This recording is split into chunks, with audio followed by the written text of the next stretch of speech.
edition of the Sports Shop 27. I'm your host, Jermaine Coulter. And to my far right, I got my main man, KJ, Kevin Johnson, former Clemson corner from 99 to 02. And today's special guest, we have another tight end. That's right.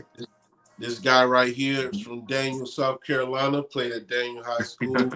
The Lions. Yes, sir. 5,000 yards his senior year. Y'all give it up for former Clemson back and now Arthur Javis. Austin, what's going on, man? Javis? Hey, what's up, man? What's up, folks? Yeah, so what's glad up, to have you, KJ? Yep. For the people that don't know you, let them know where you're from and a little bit about your background. So I'm I am from Clemson, South Carolina. So the blood runneth orange with me. So it's homebred. So straight out of Clemson. Grew up not really a Tiger fan, but I became a Tiger eventually. Went to Clemson, played ball there for my years, graduated with a marketing degree. And so a couple things that went on in my life, for my life story, a little fall, how life ups and downs, trials and turned into triumph. So, and right now that's kind of what I do, is share my story to help others. It was a mental health struggle. I also help people with achieving their physical fitness goals as a fitness professional. And you said, I wrote a book last year, Faith, Family, Football, really talking about my life journey and my life story, which I'm sure we will get into in this interview. And I appreciate y'all bringing me on and what y'all doing, bringing people on and having you interview, man. It's really special. So big ups to y'all. For sure, man. Thank you, man. All right, man. So, hey, Javis, so what age you start playing sports, and what sport was your first love growing up? Oh, man. So me and my mother always we had this argument. I say I started at 8 years old. She said, no, you were 10. And so I remember sitting so my brother was about 8 years older than me. He was like my role model. And so I watched him play. He was a standout quarterback. So I would go to all his games, watch him play. And so I guess when it came time, my turn, I remember sitting at the table with me and my aunt at the table eating. My mother was preparing the food or serving us or whatever. And my aunt asked me, he's like, so you going to play football? And before I can even look up, my mother answered, oh, yes. I was like, okay. So I'm playing. I was just one of those kids where, I was happy-go-lucky, man. I didn't, have a want in the world. I was taken care of, well-loved. And so I didn't even really have aspirations to play. But when I got out there and that ball got in my hand, you could tell that I was right where I need to be. And so I was 10 years old, according to my mother, playing quarterback, because that's where everybody put me at, because that's what my brother played at a high level. Okay. All right. So other than your brother, who else did you look up to growing up playing sports? Oh, man, I had a cousin, Terry Smith. He actually played at Clemson as well. Was a record-breaking receiver. Went to the Colts for a year or two. So I looked up to him. Looked up to my other cousin, Larry Greenlee, which is a strength training coach at Clemson now. He didn't play college ball. He did track. But, I was looking up to all of them as they played in high school, state championship, as they were tight and close friends. And so those were my football guys that I looked at. And of course, I watched the Buffalo Bills and the Cowboys and their series. The Cowboys whip on them up in the Super Bowl for many years. So I watched Emmitt Smith and Troy Aikman and Michael Irvin and also the Pittsburgh Steelers. So who they had, Cordell Stewart. I watched him a lot. So those are kind of people that I looked at when I was checking football out growing up. Okay, man. So once you hit the middle school level, was football the only sport, or was it any other? Oh, nah, man. If in my mother's house, if you wasn't playing sports, then you were doing some type of work in some way, either around the house, outside somewhere. So we made sure we stayed outside. We stayed busy. So it was football, basketball, track all year long. Even when I was young enough, I couldn't really I wasn't doing it in high school, we did summer track and, went around the country a little bit, running 100, 200, 4x1 relay with all the guys and ladies and girls in the community. And so I was always a 3-sport athlete, no matter what, and still did those chores at home. So, but you had to stay busy in my mama's house because she was working all the time. That means we had to put the work in. For sure. Yeah. Okay. All right. So once you stopped playing football in middle school and in other sports, when did you find out football was the sport that you really wanted to stick with? So I could hoop, but I started late. I didn't start hooping until I was like in the 6th grade. So I didn't have very good handles, and I would miss a lot of shots at the basket. And so in track, obviously, I was fast. I was a sub-11 guy, 4.3 in the 40. But you had to be a little lower than that to actually make it in track. Yeah. You're running 100. So pretty much knew it was football, but my thought process was always, hey, when I went from little league, I was saying, if I make it at middle school, then we'll think about what I'm going to do in high school. So it was just a step-for-step process for me. Same as I went into from middle school to high school. You're nervous, always stepping up. And I'm like, hey, if I make it out of middle school to high school and it works out, hey, I'm playing. And then I realized in high school that football could be a thing for me. And so that's when I earned a scholarship to Clemson. So, okay. Okay. So when you got to high school, did you start right away, or did you, play JV or B team? So like I said, they always would put me at a quarterback position because my brother was a state runner up. They should have won the field goal kicker. Not to put the blame on him, but missed the winning field goal by trying to see how high he could kick it up in the stands in Williams-Brice. And so, everybody was crying that night, even me. It was like I was playing on the field. And so they put me at quarterback. My brother was a 3,000-yard passer, I think, in one season. He was throwing to my cousin, Terry Smith. They were connected. They went to the Shrine Bowl together. Terry went to Clemson. My brother went to a smaller school, Newberry and Catawba, because he had a knee injury that big schools kind of backed off of him from. And so, long story short, they put me at quarterback, little league, middle school. Me and my brother had the same coaches in middle school. And so it did very well in middle school. I think we won championships both years I was there.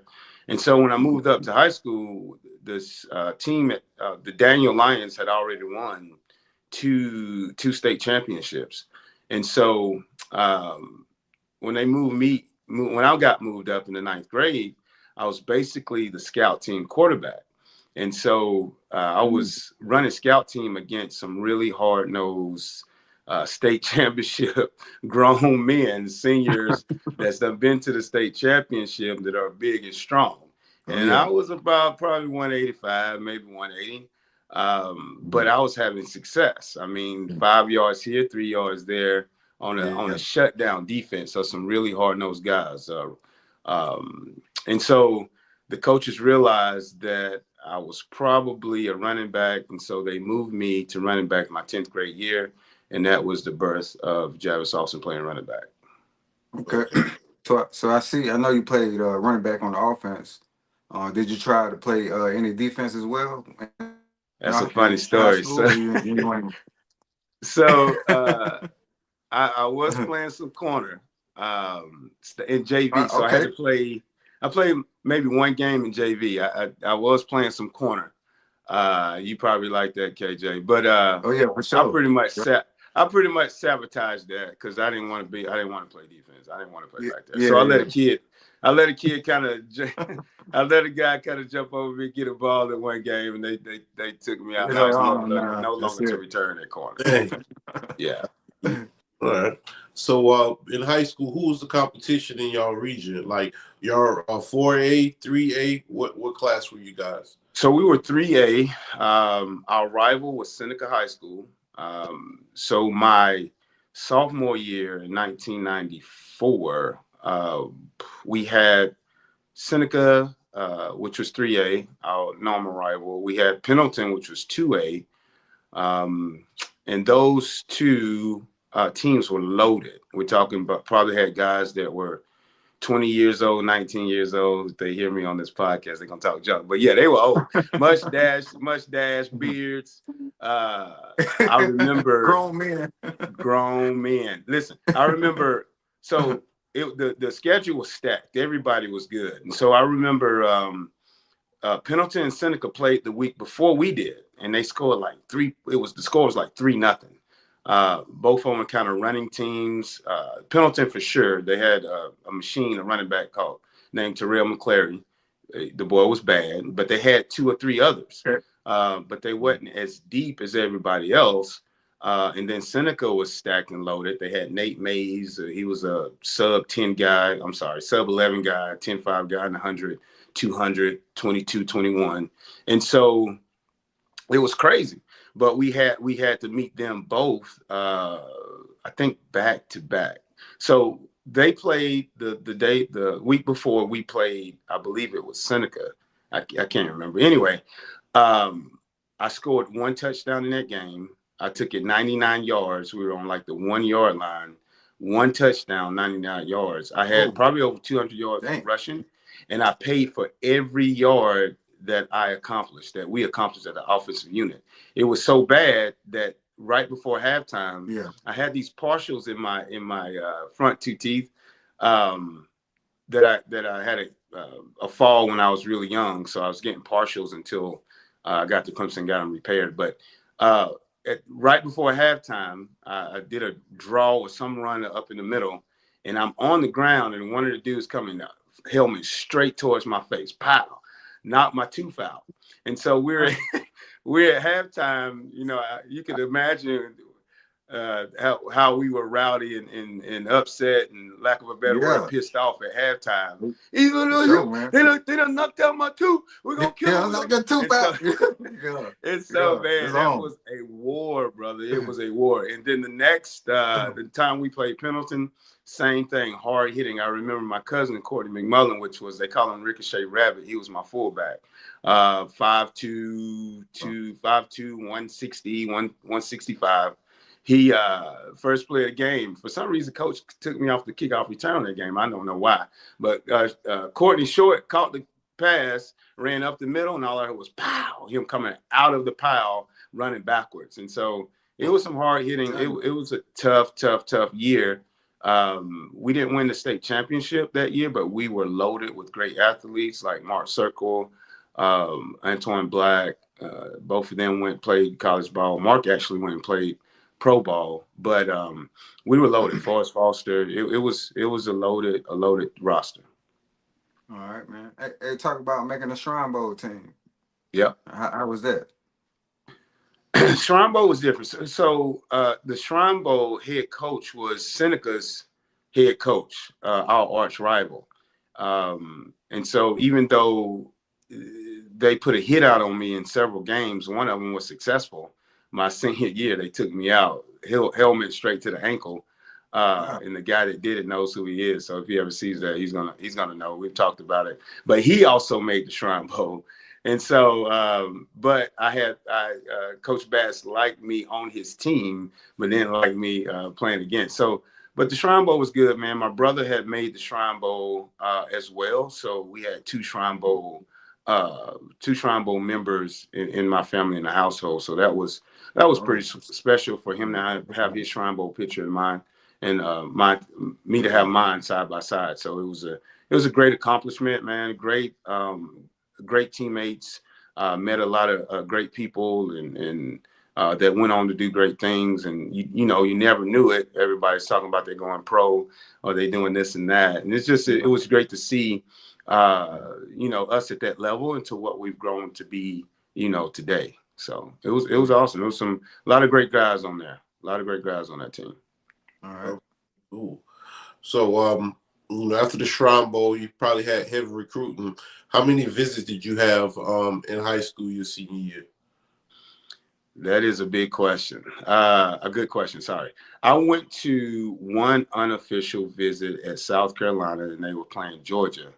And the running back, Staley, maybe it was Deuce Staley was the running back. And then I think, and Georgia had a stud as well, but I can't remember his name. But me and my father were sitting in the stands, and I remember Kerry Collins was about two seats down, and he was playing with the Panthers at the time, and I think they were playing in Clemson Stadium that year, maybe. But anyway, people were heckling him. But that's the only really visit I went on. But I'm sorry. I went to Tennessee. I went an unofficial visit to Tennessee. They played Florida. That was crazy. The Florida fans were the loudest in the stadium. When we walked by them on the field, all you hear is that big chop. It was crazy. So I'm like, oh man, I may want to go to Florida. But Notre Dame recruited me, Tennessee, South Carolina, and then I actually committed to Clemson early, and they used me as an ambassador to kind of host guys and trying to get guys to come and join us for that next season. Yeah. Okay. Hey, so what was your reason for choosing Clemson? What was your reason? So two big reasons, man. So, and I tell kids this all the time: you go where you loved and you want it. They were huge. Coach Bisaccia, obviously was my position coach. He helped recruit me, but Coach McWhorter was the one that came to my house, and obviously I knew Coach West. But the big thing is, my brother passed when I was 15. Actually, the 30-year anniversary of his death is this year. He was 23 years old and died of a heart attack while playing pickup basketball after his total football athletic career. Had graduated and came home and was playing pickup basketball in the middle school where we both went, and I ended up coaching at, and had a massive heart attack and passed. And so the coaching staff in the community obviously knew my story. Notre Dame was on me hard. My mother was like, listen, if you go, I can only come see you once or twice a year. And so due to really how I was treated and told that I would be able to play right away, they would use me right away. It was a good match for me. I felt like that was the best thing to do for me and my family. And so I made that decision early and didn't go on any official visits. It probably was the worst. That was probably my only regret, that I didn't go and get, treated all bougie to all these other schools. Because I listened to Joe Von Bush and Travis Zachary and all them. I'm like, they flew y'all in on a plane? That y'all did what? I was like, what? So I was first class, baby. Yeah, man. I didn't get any of that. I didn't get any of that first class treatment. I was kind of upset about that, but it's all good, man. I don't regret it. Oh yeah. Yeah. Well, we got some highlights from Clemson from I think 94 to 97, if I'm not mistaken. If everybody just watching, make sure y'all 97, 99. 97, 99. Yeah. For everybody that's watching, make sure you subscribe to our channel on YouTube. Follow us on Spotify, Deezer, Instagram, and Facebook. We have former running back from Clemson University, Javis Austin. All right. We're going to go ahead and go into this clip. I don't own the rights to this clip or the music in it. Javis, stay with us, okay? All right. Oh, yeah. Sounds good.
And went down memory lane right there for a minute. All right, Javis, back. Yeah. So talk about playing for Tommy West at the time when you first come into Clemson. So they stayed true to their promise that I would play as a freshman. So obviously I was a running back and I was playing behind Raymond Priester, which had been there. It was his senior year. He was an All-American. He has rushed, broken ACC, NCAA records, Clemson records in rushing. And so he was about 260 pounds, I believe, 240, somewhere around it. He was a big running back. Oh, yeah. And so I was behind him. And so what they did was they needed help at the fullback position. I could block, catch passes, and run. I was a triple threat. I could do it all. And so, and I was cerebral. So I knew defensive schemes. I knew how to pick out the Mike linebacker, the strong linebacker. And so I was playing fullback at 205 pounds. And so I know everybody in the football world, athletes that play football, understand that, you know, playing a fullback at 205 pounds is like unheard of. But that's what I did. I figured that, you know, I could, if I got to the big 240-pound linebacker fast enough, because I was fast, get out of my stance fast enough and get to him before he can get to moving, then my block is done, because I had an All-American behind me that was big, but he had really good feet, and I would go up in the hole, pow, cut. I was bad about cutting because I was so small, but hey, I did the job. But I would hear those feet behind me, tap tap tap tap tap, and going. And so it was good, man. At one point, you know, we had I had Nealon Green going in as quarterback. And I did run some tailback, did do some option pitching, catching from him out of the option, caught passes out of the backfield. Coach Bisaccia had me on several different special teams. And so it was a lot of fun, man. I was out there having a lot of fun as a freshman. And it was just a blessing to be out there and to be able to be on that big stage. Now, it was overwhelming at times being in front of, going from high school to going to 88,000, you know, fans. But, you know, I was able to score a touchdown at South Carolina the last game of the season, my freshman year. That was big. And so it was a lot of fun, man. I had a good time going in. Coach West and Coach Bisaccia, the coaching staff, they knew me, they trusted me, they showed me love, and I gave them my all as a freshman. Oh yeah. Hey, playing in the ACC with the Tigers, who you thought was the competition at the time? Everybody was everybody was competition, man. Every week you had to bring it, because you had North Carolina. I remember playing against Big Greg Ellis, Ebenezer Eckerbun. I mean, that dude was like he was a defensive end, like 6'8", bro. I was trying to block a big 6'8". DN, I'm 205, you know what I'm saying? Freshman. I was like, I was at his feet. He looking at the ref looking at me, and I'm down there trying to cut him, and I'm cutting myself. And so it was crazy, man. Dre Bly played for them. A couple Poindexter for Virginia was an All-American free safety. So it was a lot of good competition. And then we played in the Peach Bowl my freshman year, and I was able to go up against Takeo Spikes from Auburn. I remember being on the field, and I snuck a block in and pow while he was watching the play. And then he chased me, and I ran back behind the line. I'm like, yeah. So it was a lot of fun, man. It was crazy. It's a big experience, man, being out there with all those, you know, everybody's bigger than you. I'm the small guy out there, and I'm used to being, you know, a little bit bigger. And so it was daunting at times, but it was a lot of fun. What was your proudest moment playing at Clemson during those seasons you played? Like, what was your biggest biggest moment? Um, I scored a few touchdowns. My stats at Clemson, I know people probably look at it here, look at it and be like, well, he wasn't very impactful. But like I said, I could do it all. So even if I wasn't catching the ball or running down the field, and I never really got my stride as a runner at Clemson because I was kind of a downhill runner, and I didn't get many sweep tosses, but that was my thing. And every time I got one, if you go back and look at the films, I scored touchdowns. And so, but I also was a short yardage specialist as well. They would give me the ball in short and goal, and give me the ball to get a short yardage that they needed, a yard or two. So I was kind of automatic in that aspect. And so that's what I was most proud of, being able to go out and contribute and help the team any way that I could, however they saw it fit for me to help. It may have, not been the best career move to be a all around guy, but I took pride in that, being on the field and helping my teammates any way I can. And the best moments is always scoring the touchdowns, because there's no other high that you can get from crossing that goal line and people going, the whole stadium is going crazy. And I was fortunate enough to do that at least 4, 5, 6 times. And so to me, that was the ultimate goal, ultimate high, just to be out there and to be a part of the great team, to be a Clemson Tiger. All right, man. So, hey, so what's the reason for you wearing number 5? What's the reason behind all that? So my mother said it was it's a favor number. 5 means favor. It just so happened that that's what I had in high school.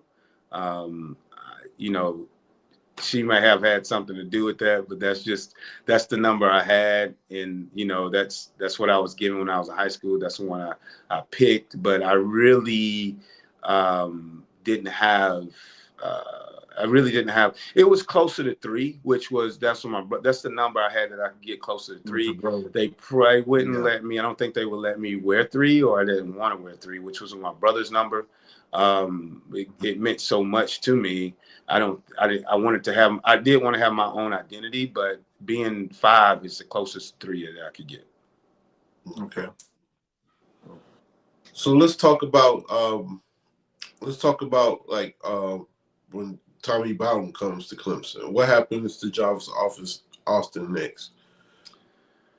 So, with the passing of my brother, football was my outlet, my almost like my coping mechanism. When he passed, when I was in my 10th grade year, he passed right after watching me play my first football game ever. It's the first time he ever seen me play a football, and it's the first time that I was playing running back, and he was in the stands. So that's probably the most special, most memorable game, most special game that I ever played. That Friday I played the game. That Sunday is when he passed. And so one game that he saw in my whole career. And so that starts the grief process. It was a tragedy in the community, in my family. And there were a lot of emotions that I was experiencing, but football was a way to keep me connected with him, a way to keep me going, because at times I was just running, went thinking about just running, and the whole experience as a whole was some way to cope with what I had experienced with my brother. And so when things, that my sophomore year, obviously we went 3-8. We played probably one of the top 5 hardest schedule in the country. Nobody talks about that. It was a dogfight every week, and we were loaded on defense. A lot of pro players, Raheem Abdullah, I think was Torn still there? I think Torn. Maybe Torn. No, I think Torn left. Antoine Edwards was gone, but a lot of stacked guys on defense. And so, but offense had went from an All-American offensive line, Bondren, Roundtree, to some guys that are just starting. the first time. And so so on offense, we were not as stout as we had been in the past. And so, which is fine, but it's a learning curve. So anyway, new coach comes in, and during the press conference, I heard the reporters wanting to know what they were going to do with me, and he was like, "Yeah, I don't really want to hear his name anymore." And so I got that, heard that through the grapevine, and then I caught the flu. So right around his first meeting, I caught the flu, and the doc told me not to go to stay at home. And so I was at home with the flu. The boys, my roommates left, and I get a knock at the door. It's Mario. Was it Mario? Yeah, Mario knocks at the door like, "Man, they want you at the meeting. What are you doing?" I'm like, "Coach, the doctor told me to stay at home with the flu. I'm sick as a dog." And so my first time meeting Coach Bowden was in his office, him chewing me out for missing his meeting, and I was sick with the flu. And so, needless to say, I started out in the doghouse, and then the next day they had mat drills, which I didn't know about. I was still sick with the flu. So the boys left, the guys left, and next thing you know, it was a knock at the door again. And like, "What you doing?" Mario's here to pick me up again. He wants you, and then he kicks me out as soon as I walk in. And so it was rough, man. So I had to work my way out of the doghouse. Trav had got into some trouble, wasn't starting in the first game. I ended up working my way out of the doghouse, even though they're running that running gun offense. So that time during the spring, I was like one of the only backs that could do the pass block, the run, and the pass route. And so they were working me like a dog. I ended up collapsing from exhaustion. And so, but anyway, long story short, I worked my way out the doghouse. First game I started of the Tommy Bowden era, we played Marshall, Chad Pennington. My man Randy Moss wasn't there anymore, but Chad Pennington was still there. Woody was starting at quarterback. Woody from OW, Woody Dansler, All-American quarterback. And I scored the first touchdown. I scored a touchdown. His first touchdown of the season, man. Scored a touchdown, first touchdown of his era. And it was like a 20-yard run. I forget, some off tackle. But we lost. And they were blaming I was lined up wrong. Well, I lined up off of Woody. And so, not to throw Woody under the bus, but I'm just saying that you can't blame me for I lined up off the quarterback. And so things got a little shaky after that. Reporter asked me a couple questions about the year before. And I was like, yeah, well, it's kind of similar, but this is a new year. They didn't like the way I answered that. And before you know it, man, I was not playing much in the game, and then not even practicing on the sideline. And so that was rough. That was a lot of emotion going from being that guy, being on the field, helping my teammates, how much my heart was in it. I'm a hometown guy, man. It was rough, bro. So, a lot of emotions, man, a lot of ups and downs during that year. And a lot of question marks to why I wasn't playing and able to help contribute. I got outcasted. The first time ever in my life where someone that had that was a figure that was authority figure that was in my life that didn't have my best interests in mind. So the first time I came across that, the first time I reached that type of adversity, and then when that went away, man, my coping mechanism for my brother went away, and just felt like the end of the world is what it felt like. Okay.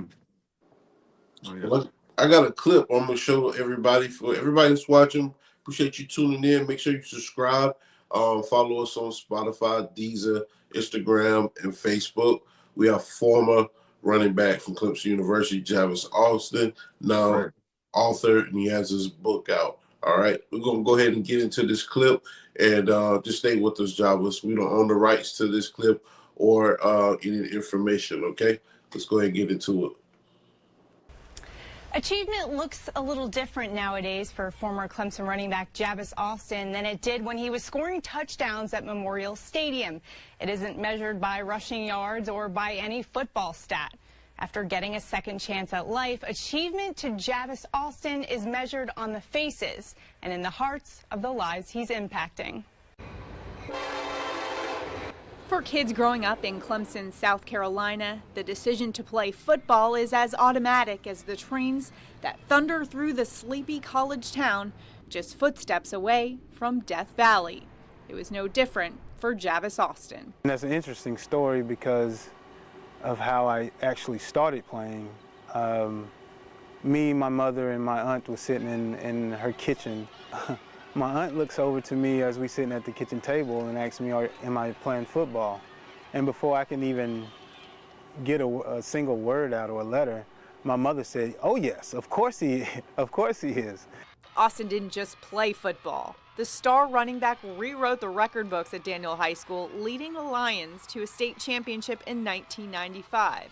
Eventually, Austin earned a scholarship to Clemson, where he continued to thrive.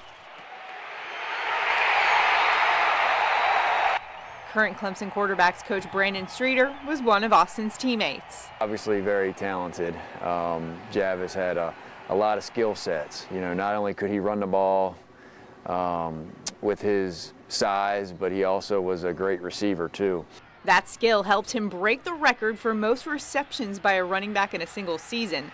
But a coaching change his junior year left Austin in an unfamiliar place, on the bench, struggling to understand his role.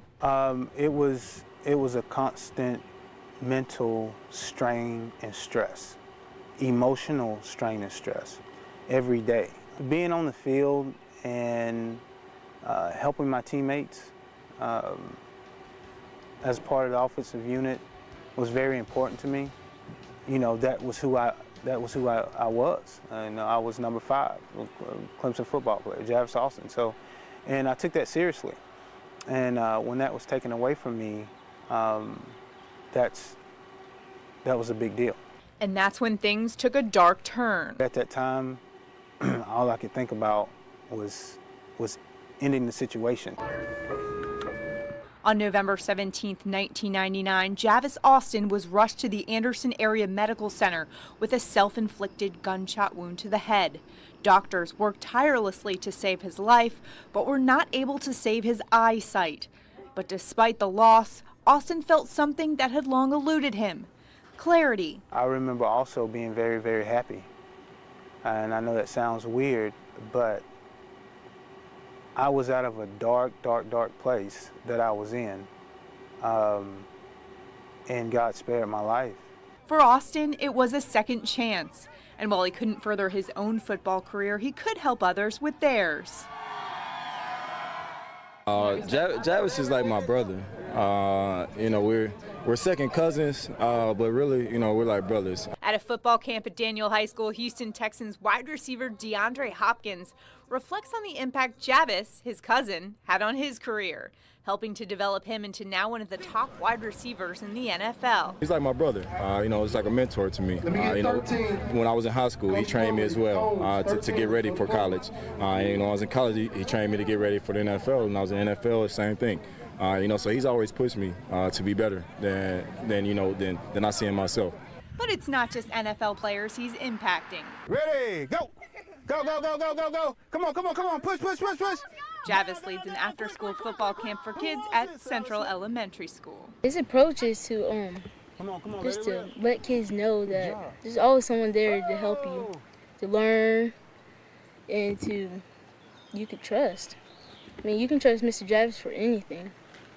He teaches us to be together, to love each other. When he teaches us football, he doesn't get mad at us if we mess up or something like that.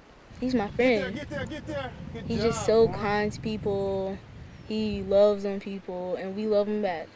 His spirit, his faith, his determination to find a way to see the best in all people and to give back to his community. Our kids here, they love him. Our staff, we adore him. He is He's a special spirit he's definition of determination. He's got a big heart. He's got a passion to help other people. And that's what this is about. For Coach Streeter, Javis's story serves as a reminder that his role goes well beyond winning games. Dealing with young kids and college kids for the last 12 or 15 years, you know, it's difficult sometimes to read what's going on in their life. But it has helped me through that incident and through a couple other incidences that you got to always dive into their life and always be aware of what's going on in their life and make sure that they're good to go, and make sure, number one, that you create an environment as a coach that your office is a place where they can come talk to you. Football now carries a much different meaning to Javis than it did at that kitchen table years ago. Football now it's a mobile. It's something that you can use to teach things like respect, concepts like love, sportsmanship, hard work, discipline. That's what football means to me now. Everything I do because my life was spared. God spared my life, gave me a second chance. So it's a blessing. 1, 2, 3, go guys! Good job. Javis now has his own fitness company called JA Fitness, where he trains athletes of all levels and ages. He also speaks to community groups, churches, and schools about his experience. He hopes that by telling his story, he can help raise awareness about mental health issues. He encourages anyone struggling to reach out for help. If you or someone you know is struggling, there's always someone to listen on the 24/7 National Suicide Prevention Lifeline, 1-800-273-TALK. That's 800-273-8255. Man, hey man, great story. Hey Javis, hey, going through all that dark place, how was you able to overcome all this, man? You know, I know you had to put a plan in place and a lot of prayers, everything like that. Yeah, man. So obviously that video was a little outdated, but great video. Shout out to Shannon for bringing me back, man. Because before she did that, before that, it had got a little silent for me, and those kids and everything kind of woke me back up into my purpose. So the how I maneuver through that recovery period and coming back was be a builder. That's why I wear this shirt. That's my motivational brand, but for me, it's also a way of life. And so as I sat in the hospital bed, recovering from my injuries and from that suicide attempt where the bullet went through one side of my head and came out the other, and I lost my right eye. And the doctors, we didn't know how much vision that I would actually end up with. And then at the time, I probably had about 20 to 10 or 15 or 20% laying in the bed. But before all that happened, I prayed to God to spare my life. And if there's anything that he could do, help me. And he did. And he did because he had football was just part of the story, a piece of the puzzle. And so laying in that bed, man, I was just like, okay, all right, God, thank you. What's all right? So what am I gonna do next? How am I gonna go from I was at the top, now I'm down. How am I gonna build myself back up? And so God just downloaded, hey man, your mother's been. That was a moment that you had, right? You are. That's not who you are. That's a decision that was made due to some circumstances of you not really understanding how to handle the emotional strain and stress that you were under. And so I just thought about it, man. Faith, respect, responsibility, and communication. Things that my mother have been that she just have been pounding in us from the since we were able to talk. and that integrity in her just downloaded into us, man, and into me. And that's what I reverted back to, that I had got away from, just the believing in God and believing in myself, and the respect for life, and the responsibility that we have as human beings, as in the community, and then in the communication. I felt I went numb in the communication when I was going through what I was going through, and not talking about it with people so that I can get the help that I needed.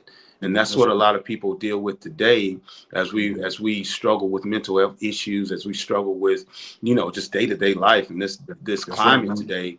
And from kids from the ages of 8 until adults, grown adults, and it's all over. Everybody is dealing with some type of depression or mental health issue. It's just the fact, how can you handle, how can you deal with it?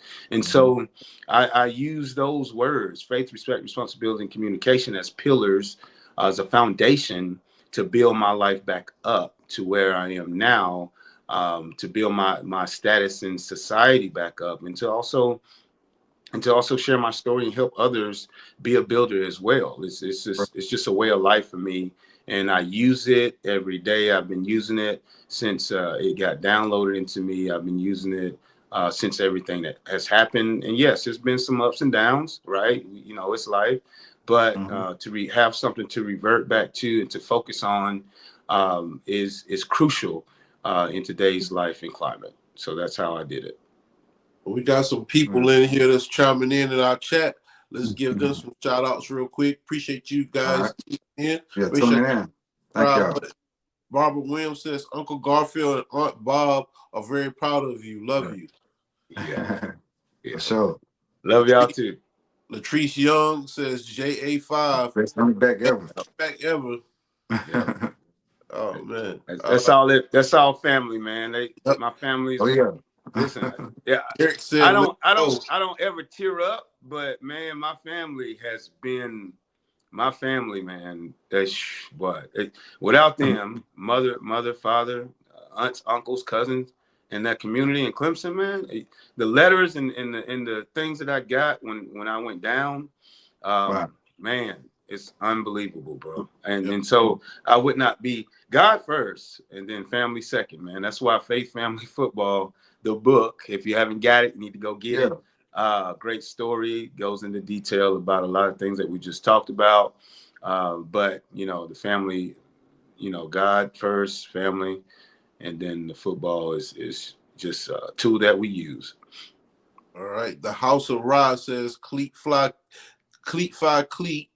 Latrice Young says be a builder. Yep. My man Rico. Rico in there. Rico Cannon. What's up, Rico, man? What's up, cuz? Don't know him. Robinson says strong faith and meditation with God. Yep. Got 5 friends, Javis family friend. This is Joshua Giles. Blessing. Call you later. Oh yeah, that's my man right there. He has a very very powerful ministry. So y'all look him up, man. God, my story is a story about how great God is. Without him, we are nothing, and he knows all and be all. But a bullet went through one side of my head and came out the other, and I'm sitting here talking to you today and able to live a very fruitful life. And that's due to God's grace and his power. And that's why this story is his story. It's not me. He's just using me, bro. So it's not me. It's not me. And it's a burden that he's put on me. It's a burden that I carry. And I will carry it until the day I'm with him. All right. Kimberly Young said, yes, get the book. Eva Balov says, this is amazing. God bless. Appreciate you watching the show, Eva. Christina Campbell says, my former friend and love you. Yep. Yeah. Tina. Love. Yep. So we just want to give everybody their time and they put out the kind words to let you see who's all tuning in and chat in. Appreciate that. Watching and giving a shout out to Javis. So Javis, right after football, you rebuild yourself just like the clip showed. You came back. You started working with the kids. What made you go into the fitness training after that? Dude, so lack of a better word, man, I'm a beast, dog. So, you know, if you ever train with me, come train with me. Okay. I'm the real deal, and I don't just preach it. I do it myself. Those who work out with me know, and that's not being big headed or anything like that.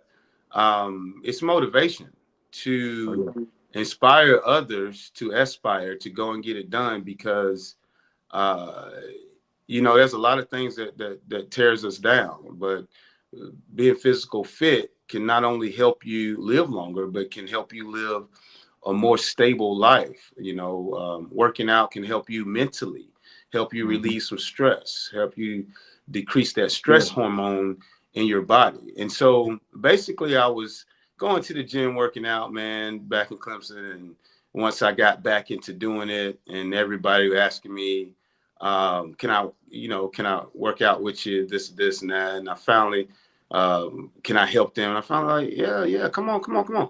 And so I finally got to the point like, okay, maybe I need to, I went from, you know, charging people, right? And it was uncomfortable because I just enjoy working out. It's just part of me, you know, being an athlete all my life. If I don't, my body, I go 2-3 weeks without working out, my body's telling me, what you doing?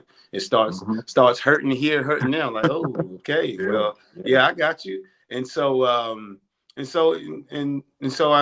you know, just wanted to share and help people, right? Help people to be the best that they can be the healthiest they can be. And so I started my own company. It was training local people. You know, obviously, my biggest client ever was probably DeAndre Hopkins, cousin, also an All-American receiver, NFL, Clemson, whatever. And so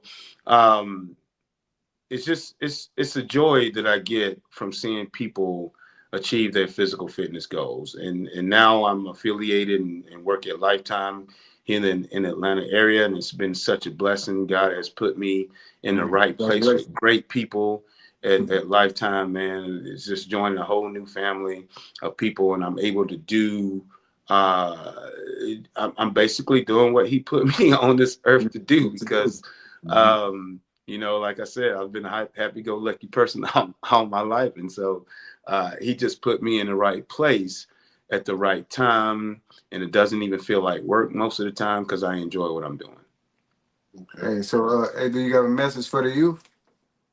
Yeah, man. Listen, one of the main things that I talk to the youth about is communication and believing in yourself. You know, one of the aspects of build it, the first aspect, really they're all in line, so there's nothing that really comes first. But having that faith, we struggle with identity. Everybody is here for a reason. God put you in this earth. You have purpose. The minute you come out of your mother's womb, the minute you are born, you have even before that, you have purpose. And people, we struggle with identity. We struggle with all the things that we have access to, that we see. It's a lie. You are enough.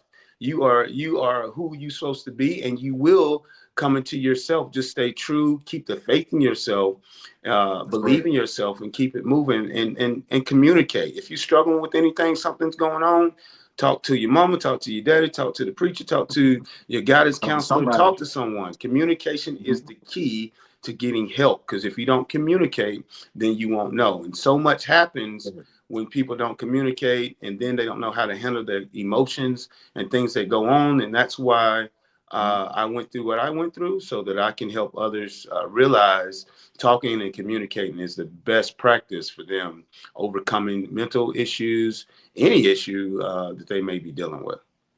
Okay.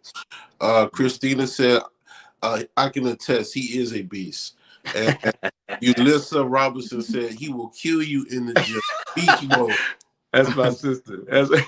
That's my sister. Yes, I like it. So if people wanted to find out, they wanted to train with you over the summer, what social media link or web page should they go to?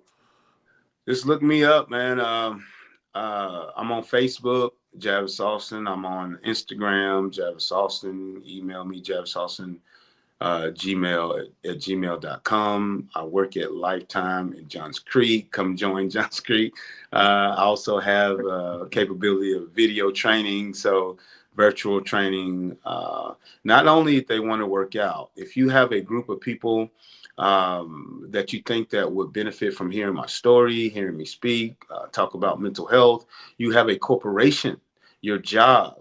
I know there's a lot of changes in our government right now, but if they have a budget or not for a mental health expo, mental health workshop where I can come in and talk about the things that people don't want to talk about and give them truth to life and help them work through their things. Because our job is a lot of stress as well. Then you go home, you have stress at home. And so there's a lot of different things that we can do to help each other, and that's what I'm there to do. So in the corporate world, I'm available. Your church, I'm available. Your high school, I'm available. Your elementary school, middle school, I'm available.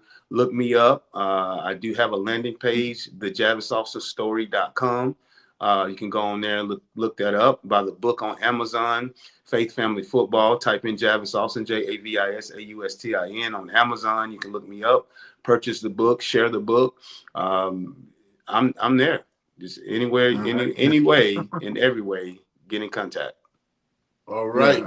Javis, you have any shout outs, man, for any coaches, players, family members, friends? Man, I just, in the book, man, when I lost my brother, man, I gained 100 brothers. My high school teammates, my high school coaches, amazing.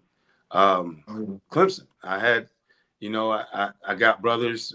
Bush, I was talking to Big Bush today, Travis Zachary, New Breed, New Breed, you know about that New Breed, KJ?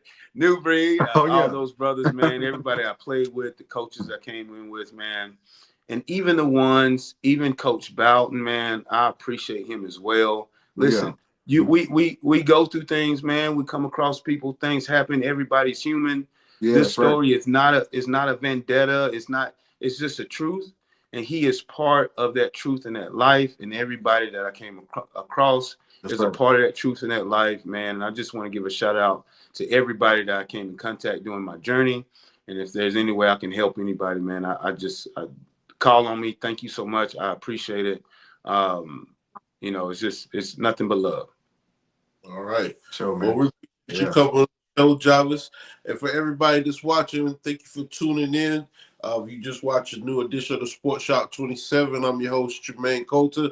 I'd like to thank my main man, KJ, former Clemson cornerback from 99 to 02.